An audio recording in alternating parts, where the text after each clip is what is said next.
Hello and welcome to Devereux's Fireside Chat video series. This month, we're taking a closer look at two areas of our strategic plan related to finance and technology, along with how these areas of our operation help advance our mission and further enhance the experiences and satisfaction of the individuals and families we serve every day. A big hello and welcome to the following Devereux leaders: President and CEO Carl Clark, Senior Vice President and Chief Financial Officer Bob Dunne, and Vice President of Information Resources Tom Shurer. Welcome and thank you all for being here today. Happy to be here. Yeah, thanks for having us, Amy. Absolutely. So let's get started. For those watching, Devereux's strategic plan is centered around our families and the quality and safety of the individuals we serve through our Devereux Family Standard of Care. Surrounding our families are 6 strategic priorities or planks. Today, we're focusing on 2 of those planks: finance and technology. Carl, I'm going to start with you. When you look at our strategic plan and all the work we're doing in these 2 areas, how do you feel finance and technology really go hand in hand at Devereux? First off, the overall health of the organization is incredibly important to be able to pay for some of these supports that are quite costly, right? We're happy to do that because they tend to be oriented toward safety and quality and making staff's roles more effective at assuring the family standard that we always want to have at Devereux. So when you look at the financial side, the ecological health of the organization is the primary driver that allows us to secure these new technologies that are coming in place more and more. And in fact, Devereux has begun a innovation lab to be overseen by a diverse group of people, to include Dr. Graham, our Chief Medical Officer and Chief Clinical Officer. And we're trying to take learnings from other highly effective innovation labs so that we don't have to reinvent the wheel, and we can kickstart this effort and really make some significant advances as an organization. Carl, thank you so much for that answer. And I want to turn it over to Bob. Bob, as our CFO, you know better than anyone that financial strength is key to our ability to provide the highest quality services to our individuals in care. How do finances play a role in our strategy, and what are you working on now? Well, thanks for the question, Amy. Many people over the years have heard me say probably far too many times that Devereux is a large nonprofit organization. We're also not for loss. You need to have financial strength in order to do all the things that you want to do that ultimately benefit the individuals we serve as well as our staff. And so financial strength is critical, and that's why it's one of the key pillars that we've talked about among the strategic plan. We are very fortunate that a lot of generous people have been connected to Devereux over the years that have allowed us to build some rainy day funds that further allow us to make the investments we need to make. So we constantly have to balance the financial with our mission, with all the other pressures we face. And while the primary is not finances, because that's not what Devereux is all about, it's critical to do all those things. We've got an expansive array of programs and facilities to take care of, as well as the people in our care. And so ongoing investment is required in order to ensure that Devereux is here for another century. Absolutely. Thank you. Thank you, Bob. Tom, you're constantly innovating our systems and processes so our team members can provide the safest and most compassionate care possible. How does technology fit into our strategy? The technology plank was actually added to our strategic plan relatively recently, and it was in an effort to highlight the impact and opportunities technology can hold for us in the realization of our mission. And it focuses on 3 key success factors. The first is, how can we optimize our technology in a manner that enhances the safety and success of the individuals in our care? The second is to deploy new technologies that expand our service model and make our services more accessible. And finally, we want to explore the use of technology that generally improves the consumer and family experience and continues to build trust. I appreciate that overview, Tom. That's a nice high-level look. And as a follow-up, Would you be willing to share a few specific initiatives you're working on that are really working to enhance that safety and expand that trust among our families? Yeah, I thought you'd never ask. So one especially visible example of a technology innovation would be our implementation of what's known as the Guard1 system.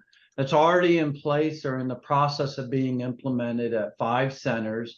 And this system helps overnight staff organize the rounds they're required to make throughout the night to check on client safety and status, and it facilitates the electronic documentation and communication of those checks. It also supports their workflow by supplying them with notification when the next check is coming due. But without question, the broadest reaching example has to be our ongoing migration to a new electronic health record, or EHR. It's called My Avatar, and it touches virtually every staff member and every individual in our care. And a large, functionally diverse and dedicated team specializing in all aspects of operations, from clinical to medical to education and finance, is advising on and planning and executing our transition. As of today, we're already approaching the halfway point in the rollout. And our objective is to deliver a more comprehensive, accessible health record that emphasizes best practice across all aspects of care and simplifies staff workflows. And the early response has really been great. There's a feedback loop that's built into the project review. And one of my favorite comments, which was offered by a staff from one of our pilot sites, was that with the old EHR, they felt like they had been driving a Pinto, and now with My Avatar, they've been upgraded to a Mercedes. The investment is already making an impact. But Amy, if I could, I wanted to share one quick story that I think gets there more directly. Recently, I was invited along with other team members to present on the status of what we call our family portal pilot. And this was at a meeting of the National Family Advisory Board. Now, that board's made up of family members of individuals that are now or were previously in our care. And they offer us guidance and consultation on how we can enhance our delivery on the promise to meet what we know as the family standard. And I believe most people are familiar with the kind of information that would typically be included in a portal. Well, one member of the board, after seeing a demo of what we're piloting, commented on how direct access to the portal information at any hour would have benefited her sister who had a health emergency in the middle of the night while she was home for a visit. That's the kind of impact we're aiming at. How can we position our technology investments to make a meaningful difference? Well, we have many ongoing technology innovations supporting safety, efficiency, cyber security, data analytics, and they cover everything from expansion of our camera installations to anti-phishing campaigns. I think Tom gave a great overview of a lot of the key things we're working on. And as he was talking, it reminded me of a number of conversations we had with our board, even as long as 10 years ago. One of those comments was, you're doing a nice job with technology in day-to-day running of your business. But what we'd like to see you do more of is, how do you support the services and enhance the operations and the day-to-day delivery of care using technology, not just how the operation and the business runs. And I think what you saw is examples that, yes, there's aspects of running the business and they're important because we have to do those things, but Tom has branched that out in order to affect the day-to-day delivery of care and quality. And that's really where the edge in technology comes from. This shift a little bit to the human element. So Devereux has a new program called Ascend, and it is focused on professional development and has 6 different planks where individuals can pursue specific career tracks with the support of a specialized professional counselor. It's a significant investment for us, and we allow these services for both part-time staff and full-time staff, and both support bachelor degree programs as well as master degree programs, advanced degrees. certification programs, et cetera. And right now, we are building toward having 17 specific coaches who really map out in a highly professional way what steps the employee needs to take to advance toward goals they've identified for them professionally. So it's a really nice support and a significant investment for us over the next several years. So we think it's critical in order to get ahead of the demographic challenges that all providers in this space have due to the lack of a lot of direct care, but also specialty roles, nurses, teachers, et cetera. So we're all very excited about that and are looking forward to really benefiting from that change. Thank you, Carl. I agree. Ascend is generating so much excitement among our employees. And within just 90 days of the program launch, 300 employees have signed up to participate so far. And I think it's important for people to know we really are making significant investments at all levels of the organization. And that actually brings me back to Bob, because there's really one more area I'd like to cover. I know in your role, you also oversee our facilities and the deployment of our capital plan. I was wondering if you could speak to our facilities in general. How many do we have? And what are some of the improvements we're making at some of our campuses? And then, sorry, it's a follow-up question to that. What's the overall investment we're making in all of these initiatives, from our individuals to our staff to our campuses? Yeah, thanks, Amy. You've hit upon a really expansive area. In fact, a couple people who could be in the audience today may have seen the graphics before of Devereux's footprint. And when you take Devereux's property and superimpose it over Midtown Manhattan, which is a place that a lot of people are familiar with, it actually runs from river to river, from Madison Square Garden to Rockefeller Center. It's an enormous footprint. And then if you take the square footage of all of our properties, we would fill the Empire State Building. That's a pretty extensive amount of property to take care of. And with financial constraints, right, it's always a challenge.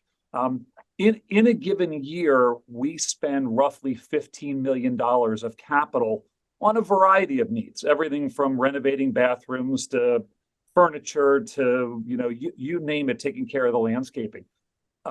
A couple of years ago, in partnership with the board, we made a commitment, a 3-year commitment to up that by an extra $10 million a year. And we're now in the 3rd year of that 3-year commitment. So over and above what we already spent in a given time period, we're spending $30 million more trying to enhance the safety and security and the quality of our facilities, all in the name of trying to meet the family standard of would we be comfortable putting a loved one into our programs. And the environment of care is important. It's important to the individuals we serve, and it's also important to the employees. You want to come to a place that's a nice, comfortable place to work. And I appreciate there are probably folks out there that would say there's more you could do, and we understand that. But on the other hand, this is a major commitment for us, and that kind of investment, I think, will pay us dividends down the road. Yeah, absolutely. The other piece that our bylaws require at least 5 board members have children or adults served in our program. So there's a real focus on materially achieving safety and quality that would meet the family standard for those individuals. So it's very much at the forefront of what we do. And the board is incredibly supportive at achieving that type of investment that Bob talked about. Carl, Bob, and Tom, I just want to say thank you so much for being with us today. For those who are watching, who work at Devereux, thanks for everything you do every day to advance our mission and to support those in our care. And in fact, I just want to share that we are interviewing 3 leaders at Devereux who have more than 75 years of experience with this organization. This is a place where you stay, because it is so incredibly supportive and welcoming. And you have so many opportunities to advance your career in whatever direction that may take you. And if you don't work for Devereux, you belong here. If you're looking for a rewarding career in behavioral health, know that joining our organization means you'll be part of an innovative and forward-thinking team focused on supporting your personal and professional growth. So look for us online at jobs.devereux.org. Thanks and have a great day.